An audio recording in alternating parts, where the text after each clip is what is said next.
Want to go ahead and make your way in and find a seat? Yes. I think it's working. Yep, we're set.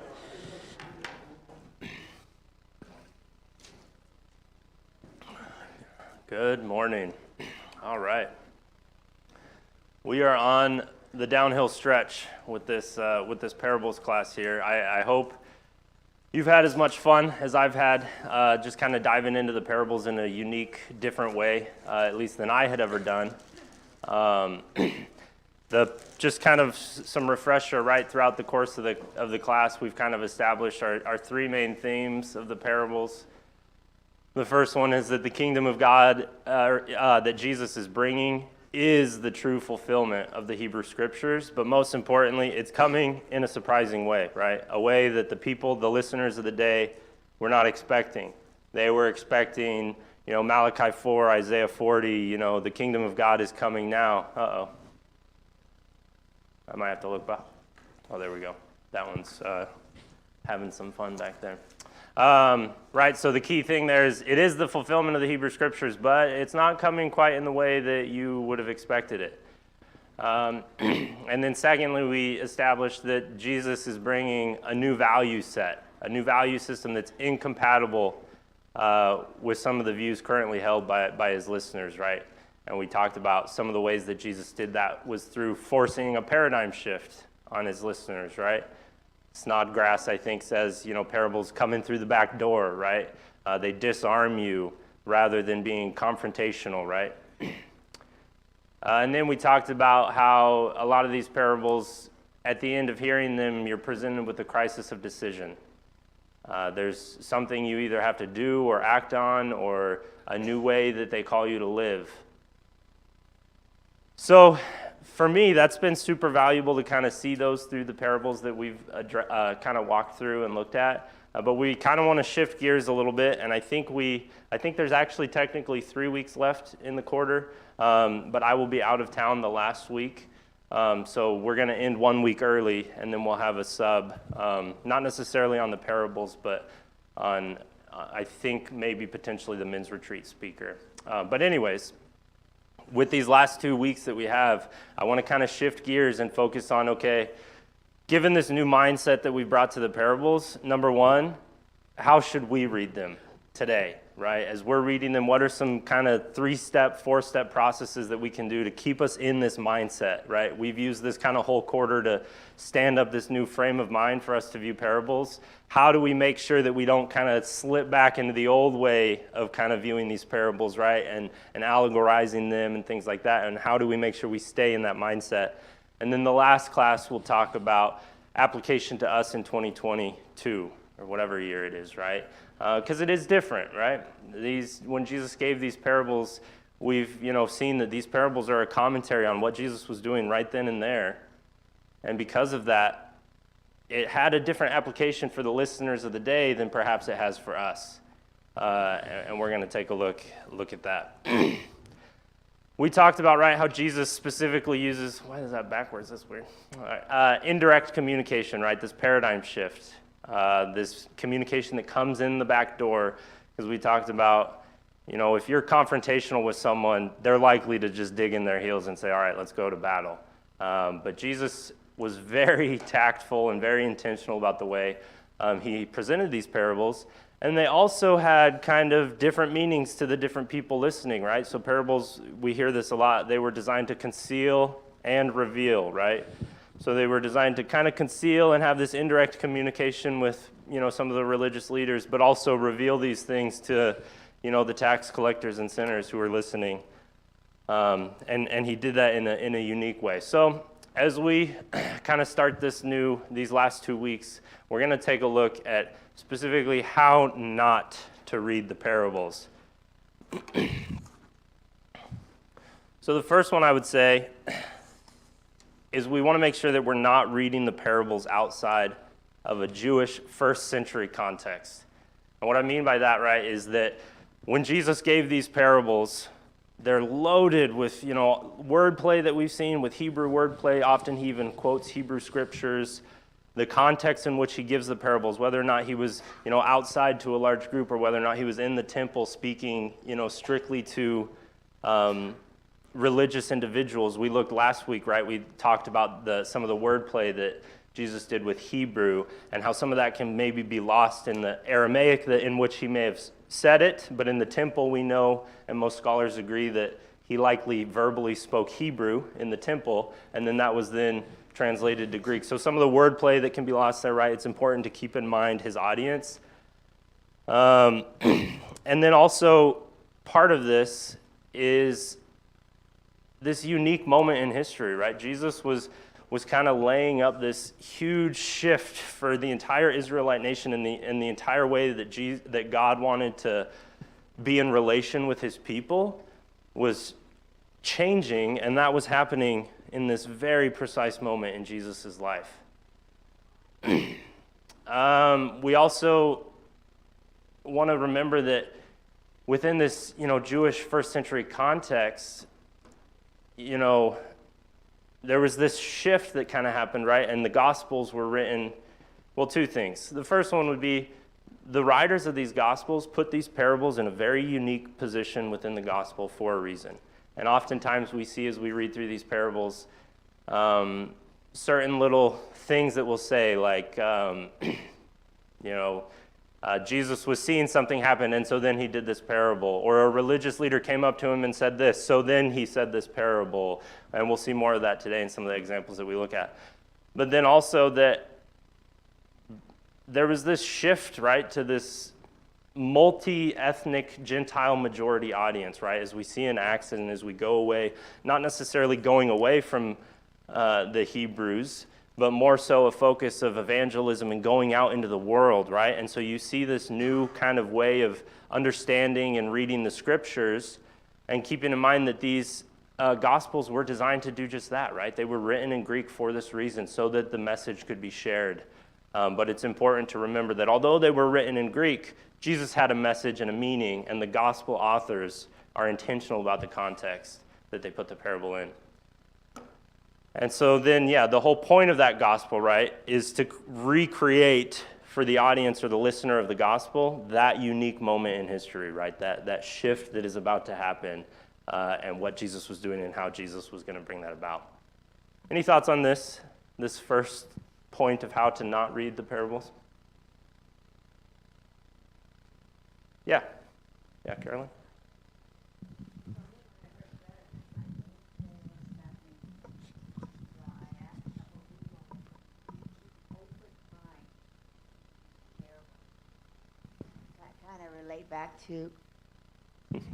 Relate back to that century, and keep an open mind as to what it means now. Yeah, absolutely. Keep an open mind and kind of dive into what the people of the day would have heard, right? And we talked about that, thinking about, what was their media and what did they do in the evenings after work, right? And the pop culture references that Jesus put in there.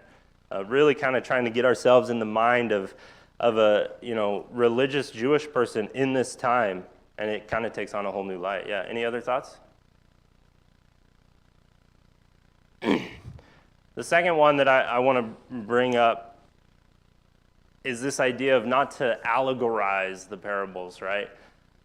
It's very tempting, I think, sometimes to read a parable and then say everything in here has a meaning. Every single detail, character has some symbolic correlation that I have to find.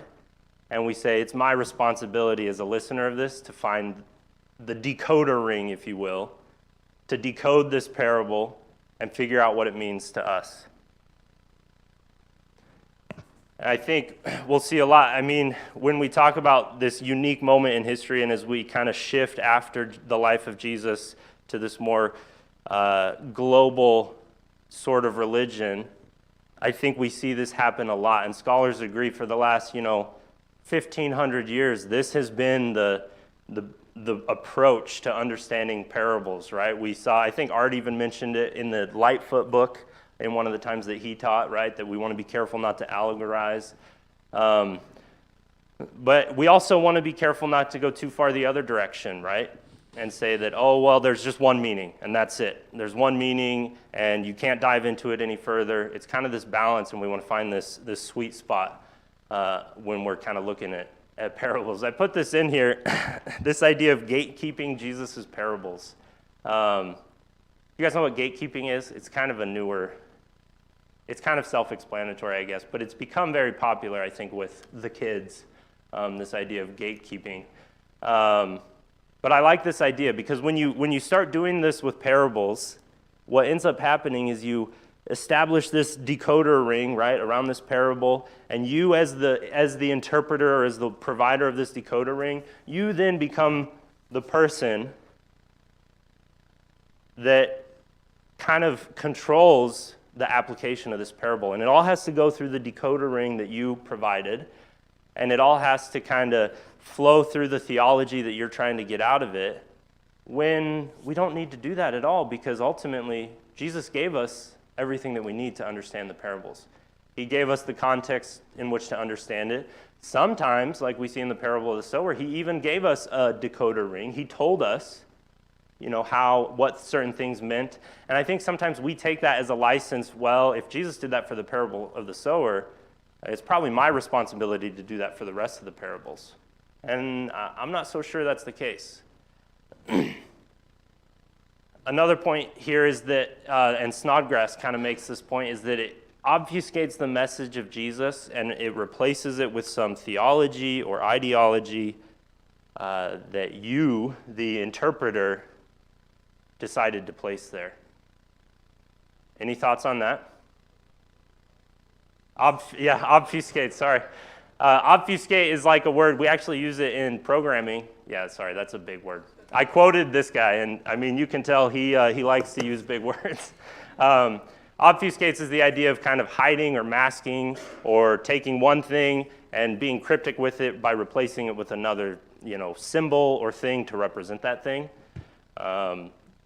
It's used a lot in programming. The main idea is it hides the message of Jesus and it replaces it with some theology or ideology that wasn't quite there in the text, but rather it was placed there by the interpreter or the individual who allegorized the parable.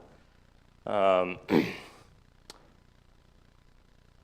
then the other thing here is that it requires us to depend on something other than the Bible.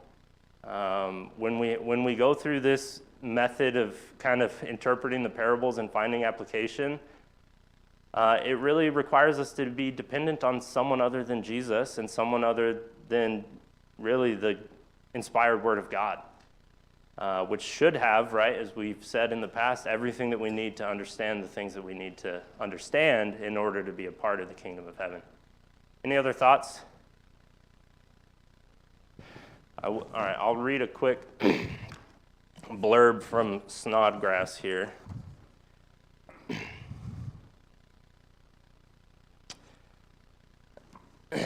So Snodgrass kind of on this idea and some of the history, right, the 1,500 plus years of allegorizing parables and writings and upon writings of what these parables means. He says this idea. People who have done this were not ignorant. They did not base doctrine on allegorical exegesis, another big word, and they set up controls to prevent excess by limiting those who could participate in such interpreting and the boundaries within which they must operate, right? So this is the idea of that I have this decoder ring and you have to use this decoder ring to understand and even converse with me on what this parable means, right? Still, allegorizing is not a legitimate means of interpretation. It obfuscates, this is where I took that quote, the message of Jesus and replaces it with the teaching of the church or some ideology. Such an interpretive procedure assumes one knows the truth before reading the text and finds truth paralleled by the text being read, even if the text is about another subject. Right, so kind of this idea of having these preconceived ideas, and maybe you already have this decoder ring set up in your head, and you want to try to cram this parable and say, hey, this fits in here, and this is how I can apply it to my life. Yeah, Larry.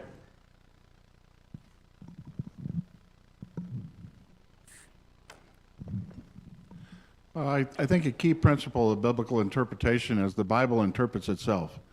And so what you're saying, and I think the author there is saying that if we rely too much on things outside the Bible, we're going to get deceived and misled. I remember, I don't know, 10 years ago, a fellow wrote a commentary on the book of Ephesians, and, you know, I'm sure well-meaning, but he wrote, well, given recent archaeological, that's a hard word, discoveries, we now understand what the book of Ephesians means.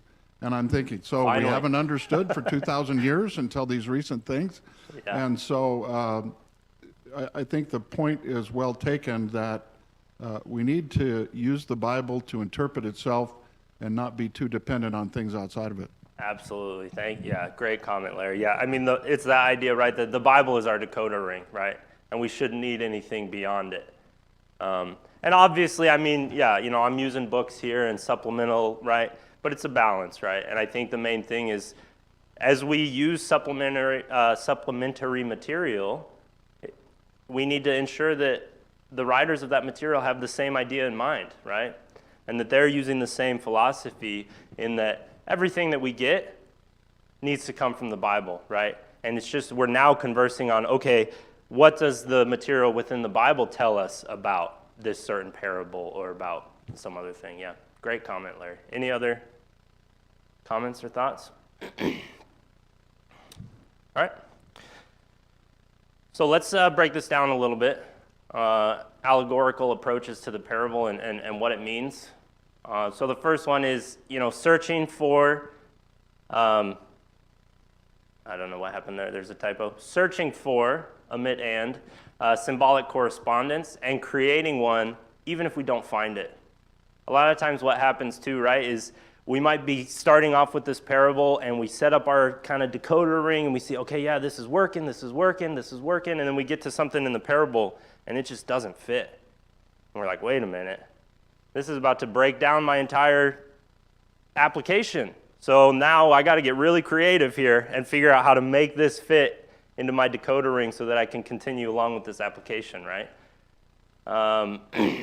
The other, I think, most important thing is that in doing this, what we end up doing is taking the parable out of the context in which Jesus provided it, and not just Jesus, but ultimately the gospel author provided it, and we place it in some other context that we have constructed so that we can kind of be in control of some of the application, and that's something to watch out for. Any thoughts on that? All right. So we're going to take a look at an example here through the eyes of our good Saint Augustine, who's a fairly famous individual. He lived, I think, in the 300s or 400s. He ended up being a priest for the Catholic Church, but he was I mean, you guys have probably heard the name St. Augustine. He was in North Africa, I believe, and he wrote, I mean, mountains and mountains and mountains of material on just about everything. But some of his material was specifically focusing on the parables here. And he wrote this essentially, let's say, interpretation of the parable of the Good Samaritan through the eyes in which he thought the decoder ring should be applied. So before we dive into this and I read through this, let's just do a recap. The parable of the Good Samaritan, right, which we talked about a few weeks ago. What happens there? What's the parable of the Good Samaritan? Just the quick, 30-second snopes. Everybody's our neighbor. Yeah, digging straight into application. I love it. Yeah, absolutely. Everyone's our neighbor. What else? What's some of the context in which the gospel author gave us to understand the parable in order to come to the conclusion that, yes, everyone is our neighbor? How's it happen? Does he just start talking for no reason?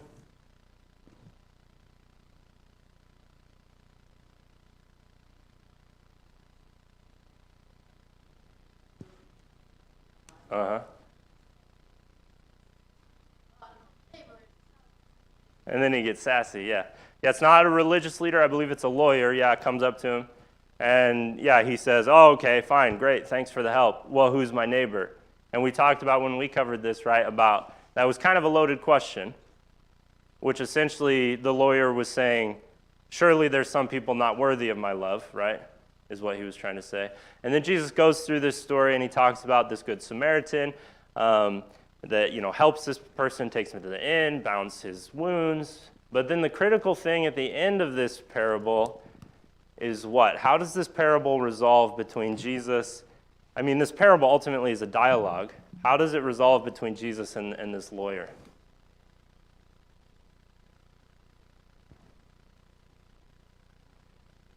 He rejects him. Yeah. Yeah. To go and do what? Likewise, in terms of the Samaritan. Yeah. Is that what you're saying?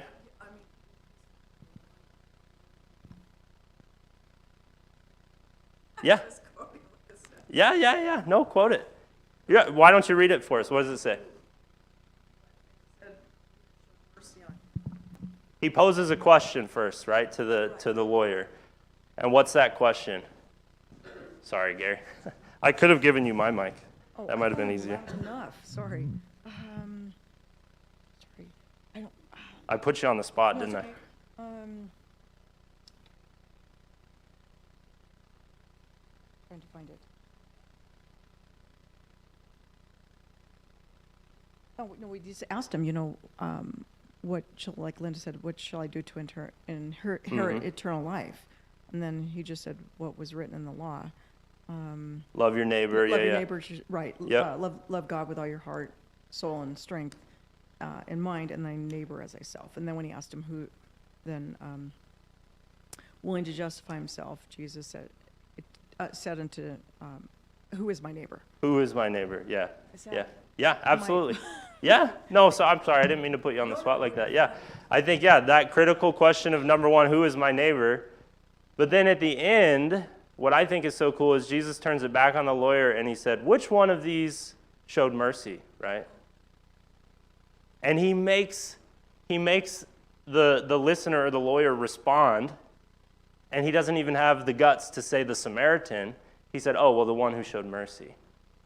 Right? And when we looked at this parable, we had a very different application than what St. Augustine is about to get to, in that Jesus was tearing down the tribalism, the racism of the culture of the day, and standing up this idea of this new human heart that requires you to love and requires you to show forgiveness and mercy to those around us. So is that kind of coming back? Are we remembering the application, right, that we went through? So now let's look at St. Augustine, and I will say just about every book that I've looked at on the parables, the Lightfoot book, Snodgrass, Blomberg's Interpreting the Parables, like they all reference this. So this has become quite an infamous little interpretation of the parables. I'm not sure St. Augustine would be so proud. But let's read through this. A certain man went down from Jerusalem to Jericho. Adam himself is meant. So Adam is the man, is what he's saying. Jerusalem is the heavenly city of peace, from whose blessedness Adam fell. Jericho means the moon, and signifies our mortality, because it is born, waxes, wanes, and dies. Thieves are the devils and his angels, who stripped him, namely, of his immortality, and beat him by persuading him to sin, and left him half dead. The priest and the Levite who saw him and passed signify the priesthood and ministry of the Old Testament, which could profit nothing for salvation. Going on, he says, the Samaritan means guardian, and therefore the Lord himself is signified by this name. The binding of the wounds is the restraint of sin. Oil is the comfort of good hope. Wine, the exhortation to work with the fervent spirit. The beast is the flesh in which he designed to come to us. The being set upon the beast is belief in the incarnation of Christ. The inn is the church where travelers returning to their heavenly country are refreshed after pilgrimage. What do we think about that? I'm just going to be honest with myself. If I heard that before this class, I would have been like, all right, let's dive in. Let's see if he's right. After the fact, after all this that we've kind of gone through, I'm a little more critical of it up front. What do you guys think? What do you guys think of this?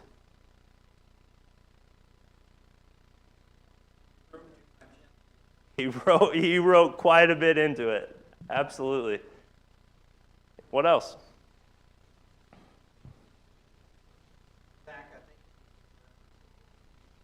Absolutely. He uses references he can't prove. Yeah. And yeah. I would say too, one of the problems with this is it makes the simple complex. Yeah, yeah. It was such a simple application before, right? Now I don't even know what the application is because he added so much to it, it's hard to find it. Yeah, absolutely. Yeah, and then we got Wendell up here.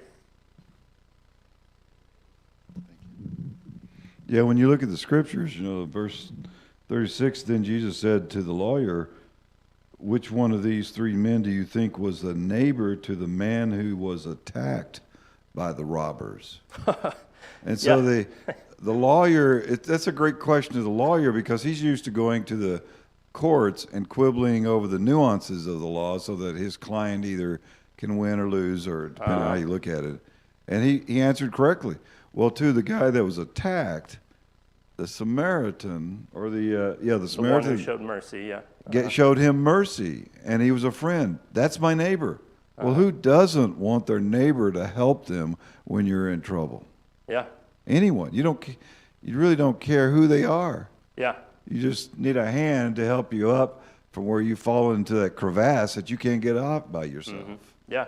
Yeah, and if we look through St. Augustine here, I don't see the idea of neighborhood or neighborship. I don't even, is there a word to describe that? Being a neighbor to someone. That idea I'm not even seeing here at all. This is very reminiscent, I think, of Genesis 1 through 3, right? Or kind of the fall of Adam. And St. Augustine is making these parallels about like, oh, okay, well, the robbers are, Satan that came and tempted Adam to take him away from his immortality, right? This idea of the fall of man, I think, is what he's trying to do. Any other thoughts? Oh, yeah.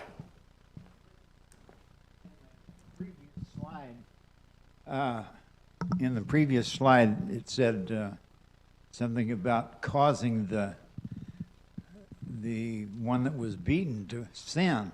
And I can't see that anywhere in the parable. Yeah, me neither. Yeah, it says the thieves are the devil and his angels who stripped him, namely, of his immortality and beat him. And then this is what St. Augustine adds, by persuading him to sin. And I think what St. Augustine's trying to do is pull in the fall of man, Genesis 1 through 3 maybe, right? And the snake that, persuaded them to sin to lose their immortality. Maybe, I don't know. But notice what we're talking about right now has nothing to do with the parable that Jesus gave us.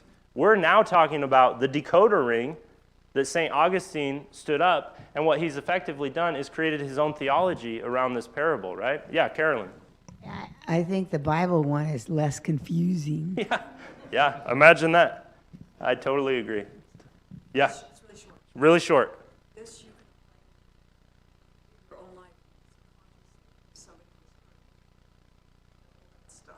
Yeah, Somebody yeah, yeah. whether do it obey it or not. Yeah. It helps them. Absolutely, absolutely. It comes natural. Reading the parable in the way Jesus intended is a more natural application. Yeah. The problem I see with this is if people aren't in the Word and studying this kind of stuff, they believe it because the expert said it. Yeah. Yeah, absolutely. I mean, St. Augustine, he's not a nobody, right? He's a very, famous scholar. He's a fairly ancient scholar, but he's still very famous and fairly relevant. So yeah, absolutely. There is some danger in that. I want to also be careful, before we take a look at his decoder ring, I think it's really easy to not be honest with ourselves and say, oh, I'd never do that. I'd never read a parable and do what he just did. But at least for me, kind of going through this class and kind of taking the approach that we've taken, it's kind of opened my eyes a little bit of how easy it is to do that. how easy it is to just start at, hey, my Bible puts this in a paragraph, and this is the header it puts at the top, so thus here is the entire parable of the sower, or here's the entire parable of the Good Samaritan. When, as we talked about before, right, the gospel author was very intentional about the context in which they set these parables, and often even lay up what Jesus was doing that brought on this parable, right? We saw, oh, Jesus sees these people vying for, social status at the table, at the dinner room. Thus, he tells this parable about the great banquet, right? We see this almost all of his parables, right? The author tells us why he's telling the parable, so it's up to us to go through that lens and then figure out what he means and what he's saying. If we look at, Vicky. He eventually became a Catholic priest, yes. He did not start off as one, but yes.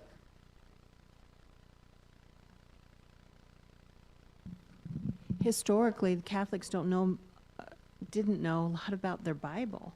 So this gentleman would have interpreted for the masses. Mm-hmm. And it's not like we look at this and say, I don't see the correlations here. I don't see the connections. Yeah. But what I'm saying is, in their historical, in their history, they didn't use, the mere mortal didn't use the scripture. They relied on the priests to interpret it. Yeah, that's getting into a whole nother topic, right, of, the Roman Catholic Church, and, no one had their own Bible. They had to go through priests for, I'm not sure where this would lie, around 350 AD, where that would be in terms of the Roman Catholic Church. I can look that up. But point well taken. And even Augustine, right, if you look him up, he's got a very interesting life. Really not much of a good dude. But also his primary focus, he didn't really know his Hebrew. He knew enough Hebrew to be kind of dangerous, but his primary focus was Latin. So absolutely, point well taken. So if we look at his decoder ring here, right, he says, okay, the man is Adam. Jerusalem is the heavenly city of peace. Whoa. Oh, sorry. And then he tries to get fancy with his Hebrew here, and he says Jericho represents the moon, which thus he says is mortality. He's trying to do a Hebrew wordplay here with the consonants in Jericho versus moon, which is Yareho versus Yareha for the moon. Good intent, right? We've done that some in our class, and we've seen some really powerful connections with Hebrew wordplay. But he essentially says, okay, Jericho's the moon, it waxes, it wanes, it dies, so thus that is mortality. The thieves are the devils and his angels. They strip Adam of his clothes, so his clothes represent his immortality. We have the priest, which is the entire priesthood of the Old Testament, which profited nothing for salvation. The Samaritan himself, which means guardian, he says is the Lord. And then this idea of binding the wounds, right, is the restraint of the sin. Oil and wine is the comfort of good hope and fervent spirit. And then he gets real interesting. He says, okay, well, the donkey is Jesus incarnate, right? It's Christ here with us. And then the act of being set on the donkey is believing in Christ incarnate.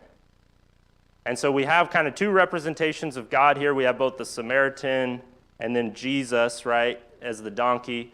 And then, of course, we have the inn, which is the church where the travelers are refreshed. So we talked a little bit about the idea, right? We're seeing this kind of parallel with the fall of man in Genesis 1 through 3. Additionally, I want to give credit to him, and I want us all to kind of look inside ourselves and not be too judgmental here, because I think we do this perhaps on a smaller scale with parables quite often. I think his heart was probably in the right place, right? His instinct was correct, especially when we have things like Jesus himself giving the explanation of the sowers, right? And he does this thing. Jesus kind of allegorizes the parable of the sower, right? He says, oh, well, the seed that landed here is this. The birds that came and ate the seed is this, right? So based on all that, what do we think is the problem with this approach? Yeah, Shelby. I think one of the key problems with this approach is, as you look at everything he's written on there, it has absolutely no application to the reader.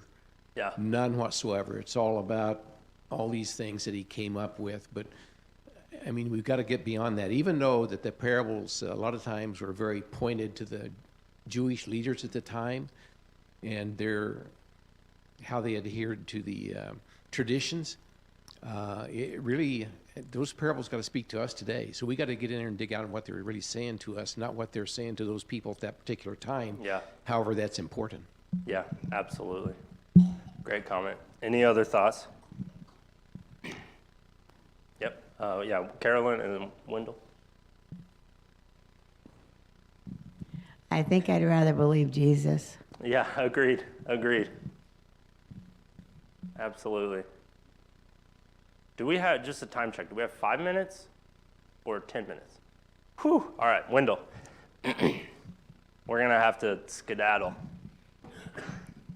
This approach, in my mind, and I believe in others, obfuscates Yeah, the true meaning. good word. Yeah, absolutely. The true meaning of the passage, which has been stated by others. It's simple, it's to the point, and it's dealing with the racism, the hatred, the cloistering of their different views, as opposed to reaching out to others that need the compassion and mercy of Christ. Absolutely, yeah. It was clearer before, and then he gave this, and now I don't even know what to think about it. Yeah, absolutely. I think the main thing for me that I thought about with this approach is, number one, does this honor Jesus with what he intended? It's not our responsibility, similar to the idea of the weed pullers, right? We're not the weed pullers. We're also not the ones responsible for interpreting the parables to those around us and standing up these, theologies around them. Jesus did that with the parable of the sower because he's Jesus. He didn't then tell us, hey, go interpret all these things, write a bunch of books on them, and tell people about them, right? Rather, we have the Gospels that did that for us, but it gets lost really easily. This idea of, are we honoring what Jesus meant when he told the story and within the context that Jesus intended, and I want to expand that to say within the context that the gospel author intended, ultimately. Man, we gotta hurry, guys. So ultimately, I want to talk about the two main meanings, I guess, within parables, right? So I think it's okay to have, it's good, I think, to kind of dig into these parables, right, and really understand and mull on them and things like that. And so we have this idea, right, of there's this basic meaning or this surface level meaning. So Jesus tells a story about people at a feast. Thus, this is a parable about a feast, right? That's kind of the surface level. Great. But then we have Jesus's intended meaning, which often came in an indirect way that was non-literal. And then that changes from where, okay, we have this parable about a feast, but really the parable is about the people who aren't at the feast, the parable who didn't come to the feast. And it's kind of, tearing down, as we talked about, the social status that they were vying for, right? And kind of tearing down some of what the religious leaders were doing, right? So it's okay to kind of mull on these, right? And have these different ideas and say, hey, at first it's this, but then we kind of need to dig into the context in which Jesus was doing and what prompted Jesus to tell this parable. And that's where we find his intended meaning. So we gotta hurry up here. I want to give these three kind of guideposts. Tim Mackie, I mentioned him a little bit, right? He's the one that has that Bible Project podcast and that entire kind of nonprofit. He kind of proposes these three kind of guideposts for, hey, when we sit down to read a parable, here's kind of what should go through our head, and here's kind of how we should take a look at it. So the first is pay attention to the context that the gospel author gave you, right? So he sees people vying for status, thus he gave this parable. A religious leader comes up to him in the temple, thus he gave this parable, right? The second idea is ponder the main characters and what Jesus says about them. So really kind of sit on it, right? Chew on it for a while. And who are these characters? What do they mean? That doesn't necessarily mean we're saying, hey, I see some semblance to Genesis 1 in the Good Samaritan, so I'm going to, plug and play all these characters, right? We're not trying to allegorize it. We're trying to figure out, hey, the characters that Jesus tells us are important through the story, what do they mean? And then finally, how does this parable speak to the people who aren't sitting there in that moment? And it's okay to ask the question, do they even speak to us at all? Or were they designed intentionally for the listeners of that parable? And that's how they speak to us, is through the application to the listeners. So we're going to take a look at this, and we are way out of time. But we're going to take a look at Luke chapter 19.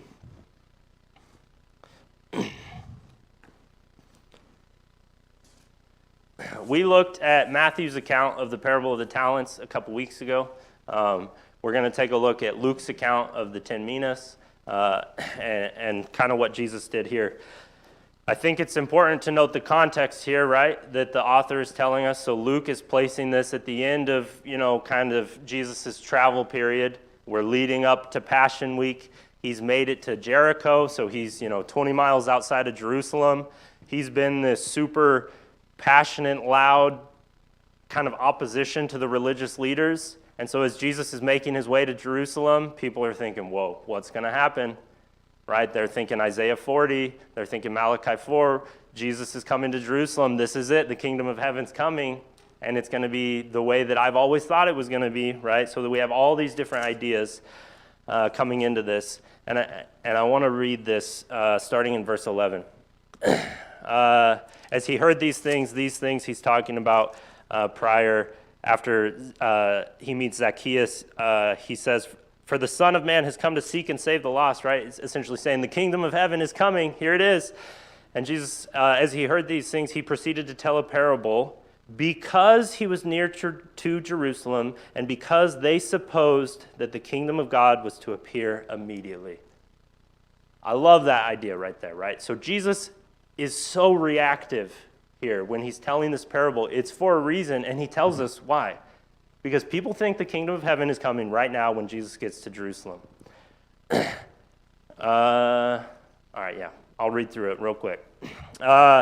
He said, therefore, a noble man went into a far country to receive for himself a kingdom and then return. Calling 10 of his servants, he gave them 10 minas and said to them, engage in business until I come. But his citizens hated him and sent a delegation after him, saying, we do not want this man to reign over us. When he returned, having received the kingdom, he ordered these servants to whom he had given the money to be called. The first came to him, saying, Lord, your mina has made 10 minas more. And he said to them, well done, good servant. Because you have been faithful with very little, you shall have authority over 10 cities. And then the second came with, Lord, your mina has made 5. And he says, well done, because you've been faithful, and you are to be over 5 cities. Then another came saying, here is your mina, which I laid away in a handkerchief. I was afraid of you because you are a severe man. You take what you did not deposit, you reap what you did not sow. And he said to him, I will condemn you with your own words, you wicked servant. You knew that I was a severe man, taking what I did not deposit and reaping what I did not sow. Why then did you not put my money in the bank? And at my coming, I might have collected it with interest. Then he said to those who stood by, take the mina from him and give it to the one who has 10. And they said to him, Lord, he already has 10 minas.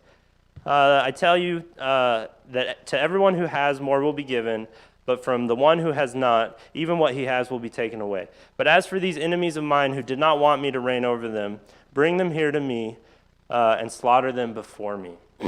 Yikes.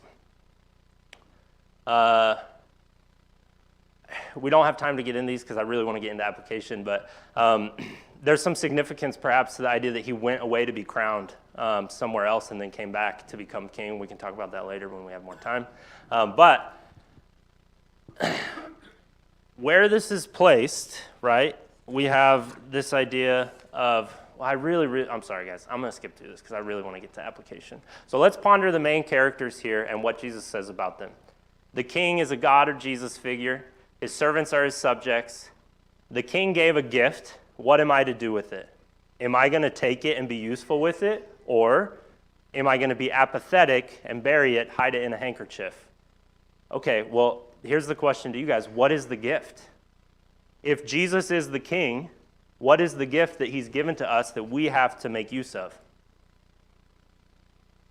And maybe let's say more specifically, not necessarily us, what is the gift that he gave the people listening that they need to make use of? The talents? Yeah, the talents. What do those talents represent, potentially? Oh, are you talking about like actual talents? Like, Yeah, yeah.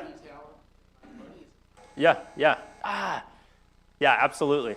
I think that's part of it. I think also just Jesus' teaching, right? His ethic, what he's taught them, right? As we see this kind of going through towards the end of, Passion Week in Jesus' life, part of what he's given them to be made use of is what's realized in Acts, right? The Great Commission to go out and to use those talents. We are out of time.